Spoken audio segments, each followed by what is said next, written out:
No. Joel's right. There was a big deer up there. But every evening when he'd come in from school, well, that deer would be up there. He kept telling us, but How old was Joe? oh, he wasn't over 7 years old, I don't guess, right? Then, because he went to school, what, 3 years over there? Went to school in Benton's hunting house. We had to hire the teacher. We lived right in the corner of the county, and there was no school closer than Rock Springs. That's 22 miles. Uh-huh. And the Bentons had 3 kids, and we had 1, and Bert and Alice lived down there, and they had 2.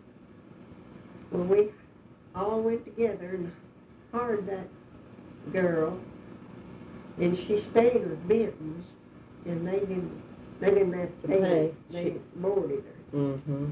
And the county, they wouldn't give us any money for a teacher. Remember what it cost? Cost, I think, $7 a month a piece for us. And had a big hunting house there. It had a fireplace in it, and they went to school in that. And Joe would ride his horse across the mountain, and he liked to play so well, and he never had anybody to play with. He got staying after school and wouldn't come in, and the Bentons wouldn't make him come home because they just hated to. We had told him if it rained enough to get him wet enough to leave out, and we'd come get him. Well, one evening it just missed him. Daddy was out in the pasture, didn't come in till after dark. Well, Joe didn't come, he didn't come, and I was worried to death. I was always afraid that old horse would fall, and he was so clumsy. He was gentle as a dog, but he was clumsy. And I was afraid that old horse would fell on him or something. And so when I heard Daddy coming after dark, heard the horse coming. I went out to meet him. I said, "Have you seen Joe?" He says, "No." And I was listening, and I knew he wouldn't let Joe stay out of him if he tried to. So we got in the car and went down there. He was going to stay all night. And Daddy took his belt off and wore him out around him. So after that, Bentons never would let him stay anymore. His horse got loose one time, and he was late getting in, but he didn't stay on purpose. But he loved to play, and there wasn't nobody to play with around close. How far from town did we live? 22 miles. 22 miles. And dirt road, 12 miles of dirt road. And when it rained, we couldn't get out of there in the car. And when the horse threw Daddy, Mr. Epson had got a new horse and brought him down. He knew he might pitch, but he wouldn't tell Daddy. He was afraid Daddy wouldn't ride him. So he rode him, I don't know, a good long while, and he hadn't done one thing. And that day, it was raining, and he got off to check the water gap. And when he got back on that horse, he went to pitching down in them big old boulders in that creek. Threw him off, and he hit on his head and his shoulders and split his head open. And I saw him coming in leading that horse. I knew something was wrong. And he was as bloody as he could be. Well, we couldn't get out of there in the car, and we didn't have another horse up. He turned them all out in the pasture, but that one. And it was just pouring down rain, and I lit out to try to find them horses. They had a little old bell on, but you couldn't hear it very far, and it was raining, the wind was blowing. I'd hunted and couldn't find them. There's one hill in that pasture is a 1,000-acre pasture. But you could get up on, you could see nearly all over. Was it daylight? Yeah, it was daylight. It was in the morning, I think, when it happened. And I run up on those horses before I got to the hill. And when they saw me, they lit out running just as hard as they could. They run just as straight to the house as they could go and went in the pen and stayed there till I got there. So I caught up to the horses and saddled them up. Might have been an angel. That's Just what I thought. That's what I thought too. And I saddled up to the horses, and I took two of you kids and Daddy had the other one. We put them on the horse with us, and we went across the way Joe went to school to Benton's. They could get out from where they lived. They had a gravel road. So Mr. Benton took him to the doctor. Thought his shoulder was broke, but it just tore the ligaments loose in it. And so we stayed all night at the Bentons that night and come back home the next morning. But he had a sore shoulder for a long time. And Mr. Benton drank. He is the finest feller you ever saw till he got drunk. They went to Menard. The fella they worked for lived at Menard. And about every 6 weeks, or maybe a month sometime, they'd go to Menard and buy groceries and stuff. Well, he'd always get him a gallon of liquor, and he'd get drunk. Well, one Christmas, we asked him up to our place for dinner that day. And he didn't come with the family. When they come up in the car, he rode across the hill and brought his gallon of whiskey. And he had an uncle that was there with him then. And he got just as drunk as he could be. Well, and they got ready to go, and he was asleep, there. And Billy tried his best to get him, lead him there, but that old uncle woke him up, take him home, and he wouldn't go home. No, he wasn't going home.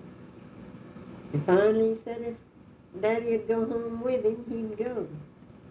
Just as drunk as he Is there any way that I could possibly remember that? I think I do. He was about 3 years I old, sure or think maybe I do. 4 by then. He might have been 4 years old. And Daddy went with him. It was dark then. He got down there and he put him in the bed, and the kids were scared to death of him when he was drunk. And he drawed out his big old knife, Daddy said, and that's it. He's kind of leery of him. He didn't get too close to him. Said he kept talking to him, and let him have that knife. Well, he wouldn't do it. And the kids were scared to death, crying, didn't want Daddy to go home. And he stayed down there and stayed and stayed. And finally, he went off to sleep again, and Daddy come home. But he would get drunk every time he went to town. Oh, I don't know if I remember y'all talking about it, but it seems like I can remember it. Remember some of it, because I seems was like just about 4 years old then. But he just could not leave that bottle alone when he went to town. But he was just the finest fella you ever saw. Do anything in the world for you when he wasn't drinking. But he just wasn't going to go home. If that uncle had left him alone and just let him sleep it off, he'd have been all right. But he was going to wake him up and take him home, and he wouldn't go.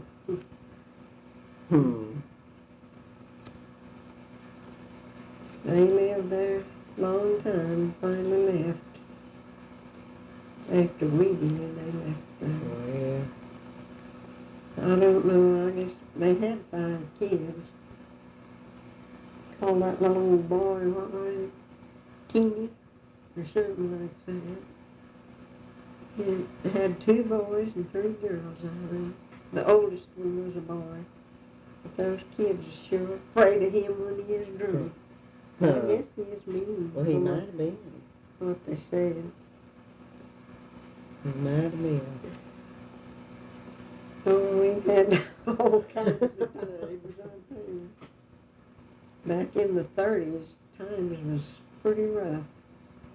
No, and Daddy took typhoid fever while we was there at Epson's. And you was only you was a year old when he took that typhoid. He kept having this fever and felt bad, and we thought he had the flu. So he didn't feel like working, and he told Mr. Epson, said, well, he went to the doctor, told him he just had the flu.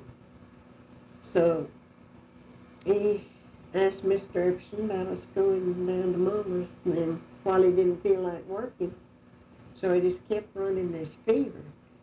And he went to see that old Dr. Butler in Bandera. He told me, he says, I don't know what you've got. You've got some kind of fever. Said it might be malaria, it might be typhoid.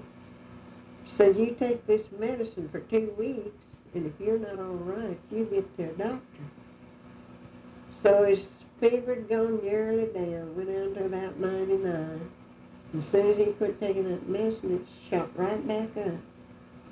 And Leva was out there, my sister. Uh-huh.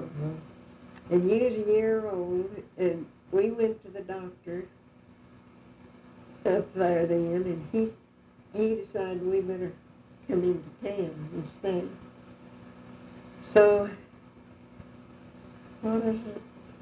Mama Jess? Mama Jess's. Wow. She run a little old tourist store, had some old. So we went there, and she never did charge us anything for staying there. We stayed there in that tourist store.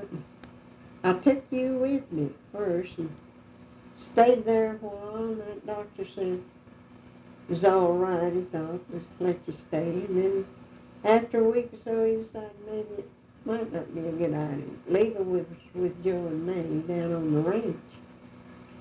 So I took you back down to the ranch, and Leva kept you for a while, and then finally that doctor decided it was all right to bring you back up there. So we got you and brought you back. And then Daddy just kept running this fever, high fever. And he lived on grape juice and tomato juice nearly all that time, and buttermilk. We had some neighbors, down below us there, belonged to Church of Christ. And they come up there every day to see about us. But Wow. nobody else come besides Mama Jess and Aunt Toby. And he'd bring us buttermilk up there every day. And in the meantime, this doctor is there, went off to get married. And he got a doctor out of Dallas to come take over his practice while he was gone. Well, he forgot about Daddy, forgot to tell him about Daddy. He'd been gone about a week, and he called this doctor and told him to go see him, and he forgot about him. And he come down there, and he says, I don't know what you have, but whatever you have, you're about over it. But says the only way to tell is to take a blood test and send it off. And so he said, says you've got one of either three things. You've either got malaria, typhoid, or Malta fever. It says you're about over it, whatever you have. And he took the blood test and sent it on. Before that blood test come back, he took an ear infection and had to go back to Dallas. So we'd gone home, been down there about 2 weeks before we ever got the report back, and it was typhoid. But I was real careful, particular with everything. Boy, these things he ate out of and everything. Nobody else ever Nobody ever took it. I wonder where in the world he got it. We had no idea. We hadn't been nowhere. We hadn't even been to Medina in 7 months. And Mr. McMahon come up there then before Daddy got over it. But while he was there, Sane took it. And she at lived. Paducah. Uh-huh. And we hadn't seen her in a year or so. And she took it, and his daddy went up there, and he took it. But the doctor said he hadn't had time to take it for them, but he had a heart attack too, and they called us to come get him. Well, we went and got him, fixed a bed in the back of the car, and took him home back to Medina. Got down there, Jim turned in Jenny had it. And come to find out, there was an old man, a transit, that come through there, and his daddy had taken him in and kept him there. And he had typhoid. And that's where they got it. All got it. But Daddy hadn't been around. No. And Aunt Sane hadn't been around. It was something. We just never did know where in the world they could have got it. They just got it. And we hadn't been around anybody. Well, he died, didn't Oh, he? yeah. Was it the typhoid? Yeah, the typhoid killed him. We'd been down there and stayed, several days. And one of our neighbors down below us about 7 miles had a telephone. See, we didn't even have a telephone there. And he come up there in the middle of the night. We just got back home. I hadn't unpacked a thing. And he come up there and told us that he was real bad. And we just got in the car and went back down there. And he didn't live but just a little while. You know, used to a long time ago, they'd say you had a death vomit. Mm-hmm. It'd be this black, curdly. I've never heard of that. Yeah. It was that type, the blood out of their stomach, that black, curdly looking stuff. And he vomited like that. And I saw him just looking and looking. He didn't live no time after that, though. But see, that typhoid eats your stomach up. I didn't know this part, but that... It gets full of holes and everything. And so that's... And that was blood from that. And he had vomited that up and said that's the death vomit. He said that? Yeah. And he didn't live no time after that. But I don't know, you know, he used to a long time ago. Hear Yeah, I things never like had that. heard They of that. probably didn't know what to call Yeah. it, but that's They what knew if that happened. that there was... happened when I was eating. You always was talking Yeah. about the death rattle too. Yeah. And the rattle in your throat. Yeah. How old was he? He wasn't too old. Let's see, how old? I don't think he was even 65. I doubt it, because Jim Turner was not 3 very... years old. Mm-hmm. He was a young man, you know, according to now. Yeah. But his mama, they didn't have $1. I don't know what he was even doing then when they lived there. His poor daddy. Yeah. And the Masons made up a bunch of money and give her. She didn't know how to take care of $1. He did all the managing and, you know, Yeah, everything. she never did know. And Yeah. she never did. And Uncle Jim was down there, and he wanted to get a hold of that money, and Daddy would not let him have it. And he wanted to build her a house, and Daddy wouldn't let him have that money to build it. See, we had to pay the funeral expenses. It wasn't a whole lot, but we was several years paying it because we didn't have any money. And he didn't want to use that money the Masons had made up, and Uncle Jim finally went ahead and built a little old shack up above Medina there, right next to a graveyard. She wouldn't live up there. She wouldn't stay there. I don't know whatever happened about the house, and he wanted Daddy to pay for it. Well, we didn't have money to pay for it. And I don't know whatever happened with it, whether he ever sold it or what. But she moved back to Medina and then kids.